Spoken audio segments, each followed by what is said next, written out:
Appeal মঞ্জুর এবং খালাস। Appeal মঞ্জুর হচ্ছে আমরা যে বলেছি যে এই যে রায়, এই রায়টা অবৈধ, এবং এই রায়ের সাথে আমরা শুনানির সময় প্রত্যেকটা বিষয় আমাদের আর্গুমেন্টে তুলে ধরেছি। বিজ্ঞ আদালত আমাদের এই যে আবেদন মঞ্জুর করেছেন এবং এই একই সাথে ওই যে ওনাকে যে 7 বছরের সাজা দিয়েছিল সেটা থেকে ওনাকে মুক্তি দিয়েছেন। ধন্যবাদ। আপনারা এই মামলা প্রথম থেকে আজ পর্যন্ত শেষ পর্যন্ত কভার করেছেন, সেই জন্য আপনাদেরকে ধন্যবাদ জানাচ্ছি।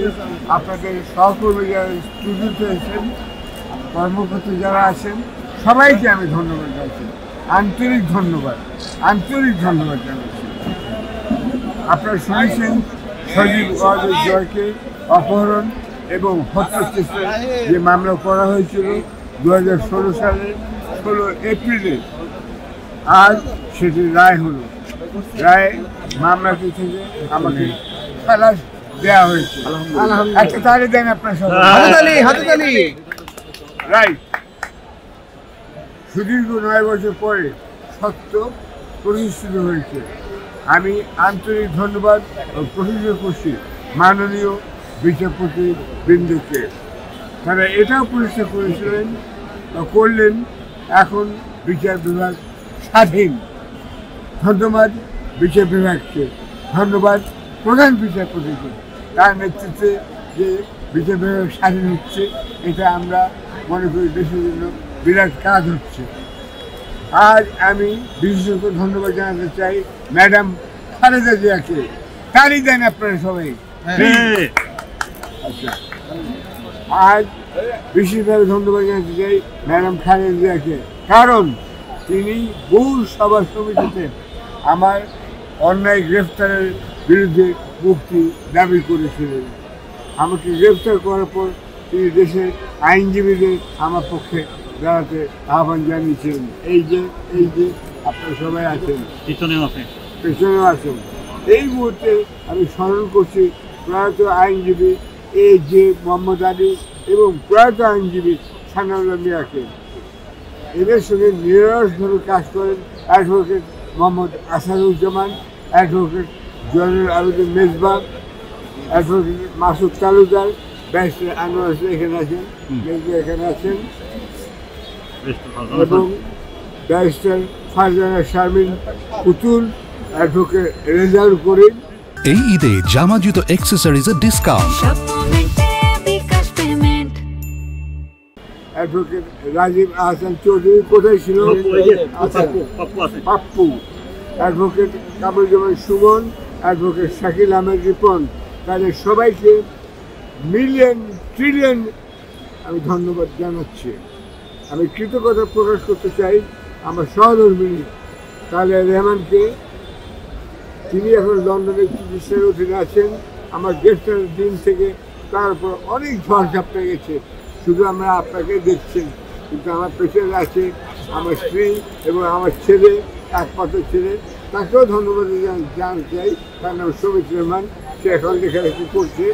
আমার ছেলে সুমিত রহমান, যিনি আমার মুক্তির দাবিতে লন্ডনে কয়েক হাজার স্বাক্ষর সংগ্রহ করেছেন। ওই পিটিশন পার্লামেন্টে যদি দিত তাহলে বাধ্য হতো একটা অ্যাকশন নিতে, কিন্তু তারপরে অনেক ঘটনা ঘটে যায়। যাই হোক, আমি সর্বোপরি শ্রদ্ধা ও কৃতজ্ঞতা জানাই জুলাই বিপ্লবীদের যারা নিহত হয়েছেন, আহত হয়েছেন ও জীবিত হয়েছেন, তাদের সবাইকে। তাদের আত্মত্যাগের ফলেই আজ সত্যটা প্রতিষ্ঠিত হতে পারলো। আমি আপনাদের সবার সামনে উপস্থিত হতে পারলাম। ধন্যবাদ সবাইকে, ধন্যবাদ সবাইকে, ধন্যবাদ সবাইকে। এবং আমি ভালোবাসার জন্য প্রবর্তক, আমি হিংসা চাই না, আমি অহিংসা চাই। সেজন্য সবাইকে শুভেচ্ছা জানাচ্ছি, সবাইকে আমি অজস্র চুমু জানাচ্ছি। Thank you.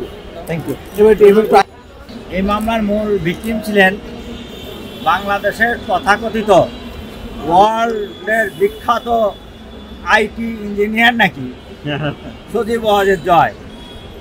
যারা মিথ্যা মামলা দেয় তাদের বিগত দিনের কর্তব্য। এমনকি আমরা ব্যারিস্টার তাপস সাহেবকেও দেখেছি যে তার চেম্বারের সামনে একটা বোম বাস্ট করায়া বহুত অসহায় গ্রামের লোককে ধরিয়ে নিয়ে এসেছেন। সেই মিথ্যা মামলায় যেভাবে শফিক রেহমানকে 10 দিনের রিমান্ড নেওয়া হয়, পারিবারিকভাবে কঠিনভাবে তাকে নির্যাতন করা হয়। ওনার স্ত্রী অসুস্থ, সেই উনি দাঁড়ে দাঁড়িয়ে ঘুরেছেন ওনাকে যখন রিমান্ডে নেওয়া হয়েছিল। এবং আপনারা দেখেছেন যে কীভাবে বিচার বিভাগের 2 জন বিচারপতি এই মামলার ভিকটিম সজীব ওয়াজের জয়কে এগিয়ে নিয়ে এসেছিল। আমি এর আগেও বলেছি যে বিচার বিভাগ এতটা নিচে চলে গেলে তাহলে বিচার বিভাগের কাছে মানুষের আর বিশ্বাস আস্থা থাকবে না। এবং আজকে সেই মিথ্যা মামলা থেকে দীর্ঘদিন পরে উনি খালাস পেলেন। আমরা সুস্পষ্টভাবে একটা যে বলতে চাই, সেটা হচ্ছে এই মামলা তদন্তে এই মামলার সাথে সংশ্লিষ্ট যারা মিথ্যা সাক্ষী দিয়েছেন তাদের ব্যাপারে আমি জনাব শফিক রেহমানের সাথে বসে ফৌজদারি এবং দেওয়ানি সহ যত ধরনের আইনি ব্যবস্থা আছে তাদের এই মিথ্যা ষড়যন্ত্রের জন্য আমরা সেভাবেও একটা আইনি প্রক্রিয়ায় যেতে পারি। কারণ এই দেশে একটা আইনি শাসন প্রতিষ্ঠা হওয়া দরকার।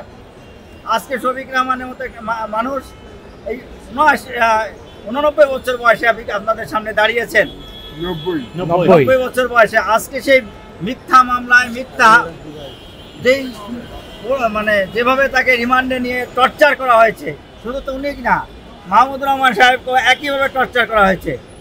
এবং একেবারে আদালতে যেভাবে সাক্ষী নেওয়ার নিয়ম কোনো কিছুই অনুসরণ করা হয় নাই। ভবিষ্যতে যারা মিথ্যা মামলা করবে, মিথ্যাই করবে, তাদের জন্য যদি আমরা এই মামলায় যদি আইনানুগ ব্যবস্থা গ্রহণ না করি তাহলে এই দেশে তাদের যে অপকর্ম সেটা থেকেই যাবে। সেজন্য আমরা এবং সাংবাদিক বন্ধু যারা আছেন তারাও যারা মিথ্যা মামলা করবে তাদের তথ্য তুলে ধরবেন এবং আমরাও তাদের বিরুদ্ধে আইনানুগ কী কী ব্যবস্থা নেওয়া যায় সেই ব্যাপারে একেবারেই সব মানে মানসিকভাবে শক্তভাবে তাদের বিরুদ্ধে নেওয়ার চিন্তা ভাবনা করবো ইনশাআল্লাহ।